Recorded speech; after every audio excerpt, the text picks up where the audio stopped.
Good morning, my brothers and sisters. Welcome to season 20, 20th book in the New Testament. That's 2 Peter, episode number 6.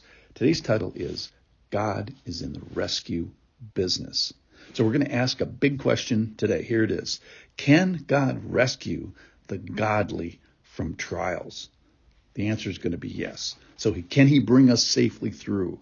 It reminds of the story in 1 Peter, that we're in 2 Peter now, but in 1 Peter 3:20, he uses a similar example about Noah and baptism and Jesus bringing, can the Lord bring us safely through? So the answer is going to be yes. And then second, the flip side of the coin of that question is, can he keep the unrighteous under punishment until the day of judgment? The answer, of course, is going to be yes. So first, the question we have to ask ourselves is, which team am I on? Am I on the team of righteousness or the team of unrighteousness? So as we read 2 Peter chapter 2, verses 1 through 10, think about the two teams, watch for them. There's an evil and a righteous team. There's punishment for one. There's justice. And then there's a rescue for the other. So don't miss this. Let's give this and pay careful attention to this passage. Here we go. This is chapter 2, verse 1. But false prophets also arose among the people, just as there will be false teachers among you, who will secretly bring in destructive heresies, even denying the master who bought them, bringing upon themselves swift destruction. And many will follow their sensuality, and because of them, the way of truth will be blasphemed. And in their greed, they will exploit you with false words. Their condemnation from long ago is not idle, and their destruction is not asleep. For if God did not spare angels when they sinned, but cast them into hell and committed them to chains of gloomy darkness to be kept until judgment, if he did not spare the ancient world, but preserved Noah, a herald of righteousness, pay attention to that word, with seven others, when he brought a flood upon the world of the ungodly, if by turning the cities of Sodom and Gomorrah to ashes, he condemned them to extinction, making them an example of what was going to happen to the ungodly.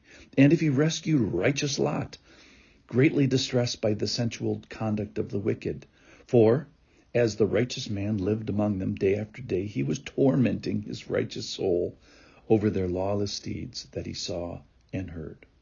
Then verse 9, here's our big verse for the day. Then the Lord knows how to rescue the godly from trials and to keep the unrighteous under punishment until the day of judgment, and especially those who indulge in the lust of defiling passion and despise authority.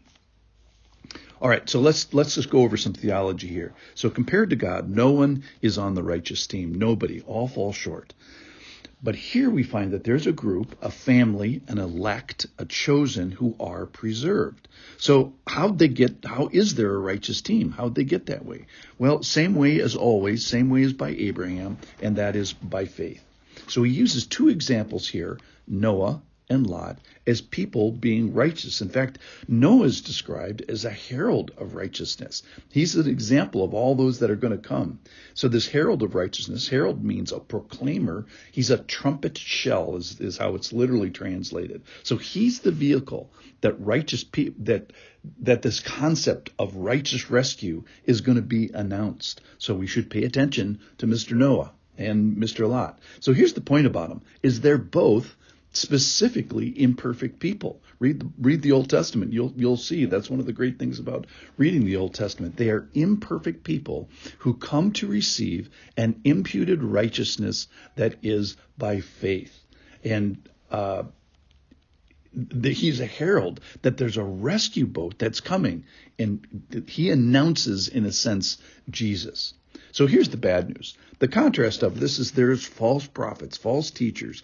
They're committing heresy. They're denying the master. They're following sensuality. They're blaspheming, being greedy, defiling passion, despising authority. So what happens to them?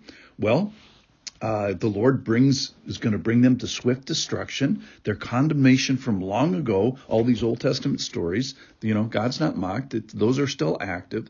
Their destruction is not asleep. What about Sodom and Gomorrah? Why can't you visit there? Well, they got extincted. The flood of judgment is still in play. Remember, God did not spare the ancient world.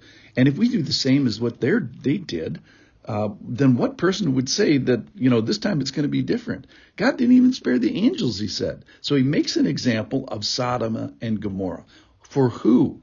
For you. And he makes an example of the judgment flood. For who? For you. That's the bad side of it. He also makes an example of Lot being saved through Sodom and Gomorrah. The rescue boat has arrived. He also makes an example of the flood that had an ark. Noah was brought safely through. That's an example for you today. So yes, we have a God who's in the judgment business, who's in the justice business, and heaven help us. But here's the good news. We have a God who's in the rescue business. All right, so conclusions. Be aware that God is judge and you are in the judgment category. You're on the wrong team. There are two teams, and absent Jesus, you're on the wrong team. So can I make it safely through? The answer is without Jesus. The answer is no. So be righteous. That is, how do you get to be righteous? You don't. You get it from Jesus. So you receive the righteousness of Christ. You receive the rescue of Christ. You do that by faith.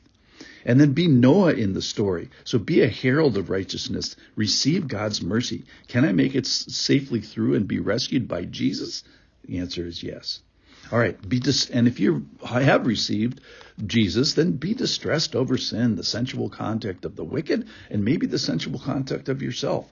Be tormented by it over the lawless deeds that you see and that you hear, and maybe that you do. Be convicted of it. Be sensitive to the Holy Spirit.